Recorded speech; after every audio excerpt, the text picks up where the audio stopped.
Alessandra here, and welcome back to Confidence with Ali.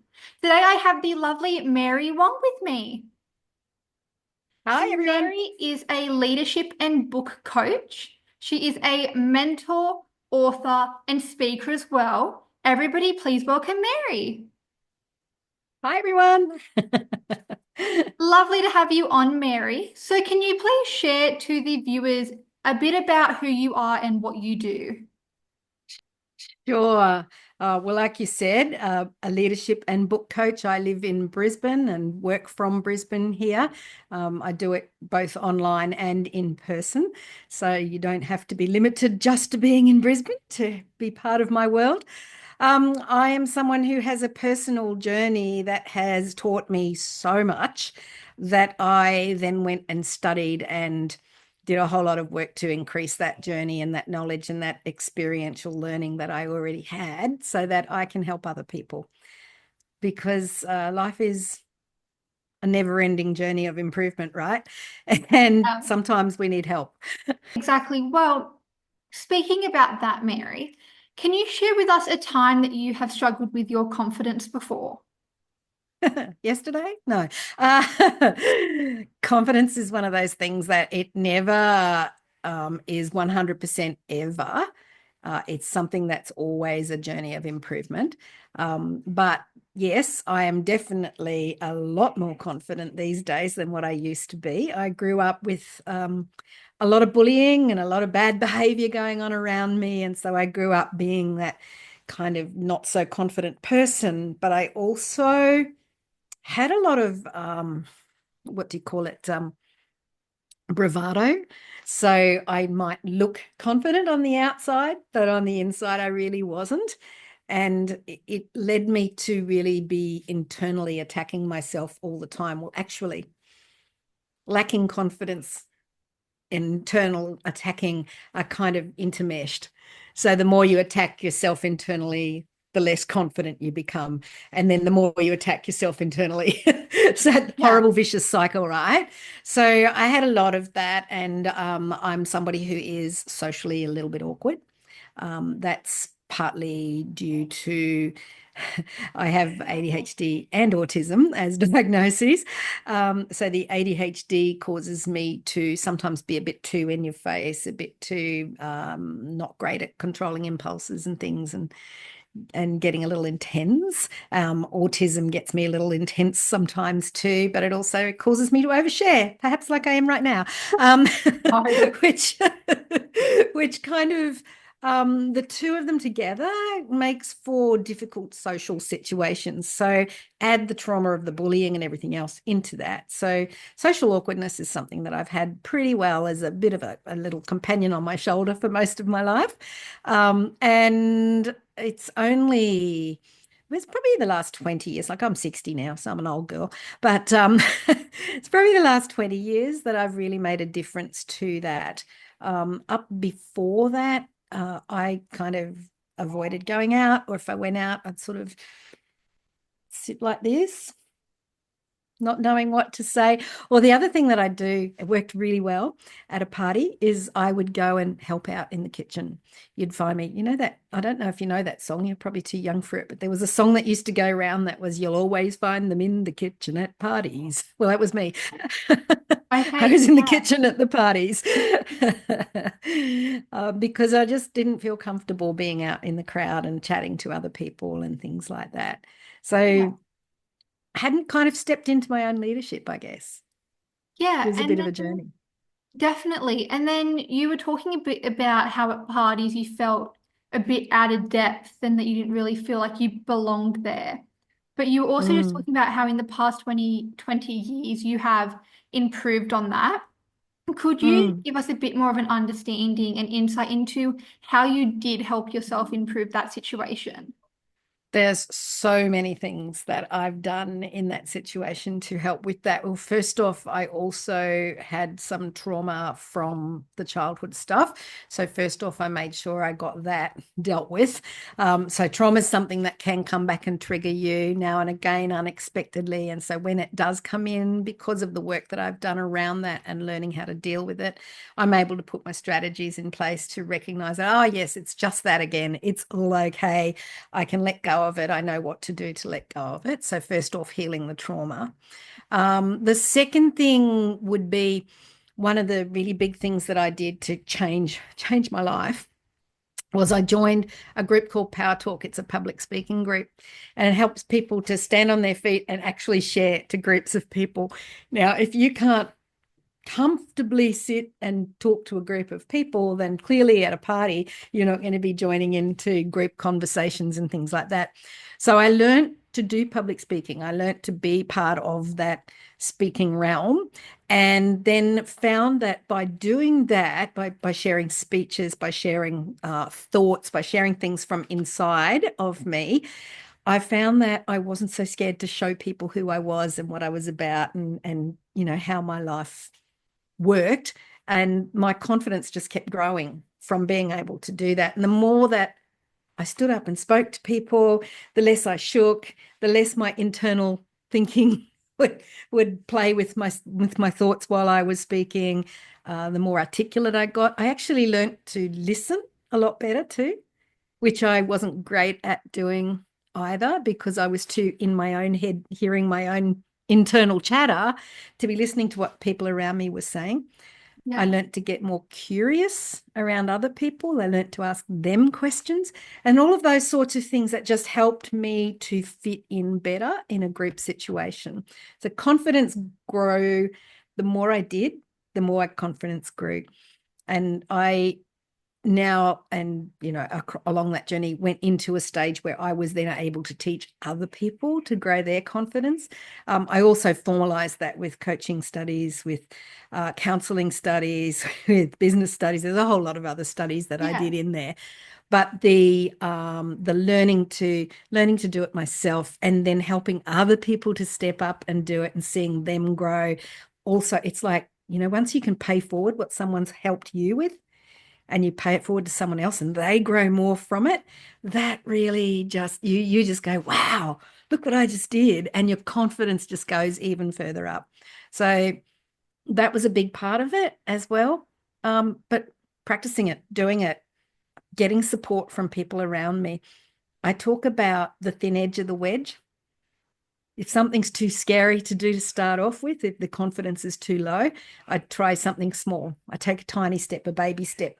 And I call that the thin edge of the wedge, because next time you can take a bigger step, and then a bigger step, and then a bigger step. And suddenly you're, where you want to be, rather than back there stuck at that barrier thinking it's too big, it's too hard. So I talk about that as the thin edge of the wedge. Oh, wonderful, Mary. And if we could just touch base a bit more on where you were able to get some help from So as the well. power talk, or the people around me. Just, yeah, more like the people around you, just so that my viewers get an idea of who that they can go to get some help from. Mm. When things were really dire with the trauma stuff, I actually reached out to a psychologist. I just rang a psychologist one day and said, "Look, I think I'm in trouble. I'm really not dealing with things." And they got me in, and I started working with a psychologist. I also spoke to I spoke to friends, I spoke to family. So the psychologist, one of the things that I never used to do was to open up about what was going on for me. I used to keep it to myself. That was part of the traumatic response, keeping it to myself. So the psychologist did work with me on how to open up and be more open with other people. And I started talking to people around me. What I've found, it's kind of interesting, because friends, relatives, family members, they'll take you a certain degree, but they don't want to really They're not counselors. They're not really going to want to listen to all of your problems. They'll hear a little bit and they'll support you a little bit, but really reaching out to the psychologist, reaching out, going for counseling, joining a group situation. The Power Talk is a group situation where the other people in the group give you regular supportive feedback. It was just a fabulous experience. I'm still with Power Talk. It's 20 years later. I do that for other people in that group now. To be in that situation where people help you, that's it's a conscious effort to find help. It's not a people will just appear. They don't. You have to reach out. You have to say to people, hey, I'm struggling a bit. I'm having trouble with this. Can you help me? Do you know someone who can help me? Because sometimes people are too scared to help you or don't know the answer themselves as well. So it could be, do you know who can help me? If you are having this problem, who would you ask? Is also a really good question to ask people, because it often has them going, oh, I'm not sure, but my friend might. My friend Yeah. might know. Let me ask them, And so it's kind of networking out through people to try and find out the information. There's lots of things available online as well. There's lots of headspace type places and all those sorts of things that you can go and talk to someone and say, hey, I'm a bit stuck with X. Do you know where I can get help for it? And quite often they do. They know who to refer you to help. So yeah, the support's really cool that is Wonderful. available. 100%. There are so many places online nowadays. There's Headspace, there's Lifeline, there's Beatty, there is Butterfly Foundation. There's so many places for so many different things where you can reach out to and know that there's going to have that help there. But I Yeah, do agree with you as well. I think that if you're not sure where to start, just start by telling friends and family yeah. and start And by your getting their GP. support. And your Exactly. GP. If you're Yeah, really in trouble with something, talk to your GP, because your GP knows who to refer you to as well. exactly. Mm. Exactly. Well, Mary, I have two more questions for you. The first one is, could you please share with us one tip that you wish you had at the beginning of all of this? Ah, confidence, to me, confidence is when your anxiety's low. So lacking in confidence, your anxiety tends to be high. So a lot of the tips that I would give around confidence is around decreasing your anxiety. And one of the hugest things that I learned that I wasn't aware of is the way that the vagus nerve, which is this little nerve that winds around in your gut, the way that it can help you decrease your anxiety. Now, the vagus nerve decreases your anxiety when you stimulate it. And to stimulate it, there's a few different things you can do. One is deep breathing. So breathe, as silly as that might sound. Now, I've heard people say breathe, and it didn't really work for me. I'm like, yeah, I'm breathing. So what? I'm breathing. If I wasn't breathing, I wouldn't be alive, right? Yeah.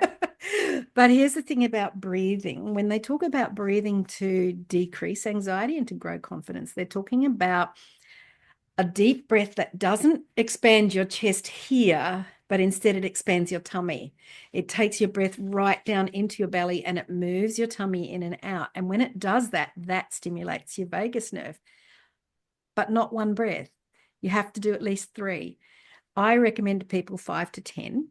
And Yeah. I say to people, if you're really struggling, 5 to 10 an hour is incredible, because it actually does this thing where it stimulates the noradrenaline, which takes the adrenaline down, takes the angst out of what you're feeling when you're not feeling confident. You're really anxious and Yeah. uncomfortable. The other thing you can do is dance. When you dance and you wiggle your belly, it also stimulates your vagus Yeah. nerve. So breathe, dance, get in there, have fun. It's a big change to the way you feel when Yeah. you start doing those things. It actually quietens the chatter. It quietens what goes on in your head when you're worried and anxious and Oh, nervous. lovely. Well, did you hear that, everybody? Spontaneous dance parties are the way to go. Oh yeah. Let's bring them in. 2025, spontaneous dance parties. Everyone should be doing them. They're so much fun. Absolutely. Well, Yeah. Mary, my last question for you. It's a bit of a different one. I don't know if you may have been asked this or not before, but could you share with us what is one piece of advice that you would tell your future self? Mm. See, now I'm getting on. And what I've noticed is that the older we get, the less confident we become because we stop doing things. Yeah, And I think that the bit of advice for my future self is don't stop doing things. Just keep as active as you possibly can and remind yourself that a little bump to your confidence, anything that happens that bumps your confidence and makes you feel less capable, isn't always an honest assessment of what's going on. It's, is this really the case? Am I really no good at this anymore? Or was that just a momentary thing that happened yeah. because I am capable of continuing to do this? And so living in reality, keeping going, and still having fun, enjoying life. Oh, wonderful. Well, thank you so much for being here, Mary. It's been an absolute pleasure to talk to you. You're very welcome. It's been lovely to talk to you too. Thank you. Well, all of Mary's socials are going to be posted below the video as well. So please go and follow her and like her pages. And I will see you all next week when the next video comes out. Bye, everyone.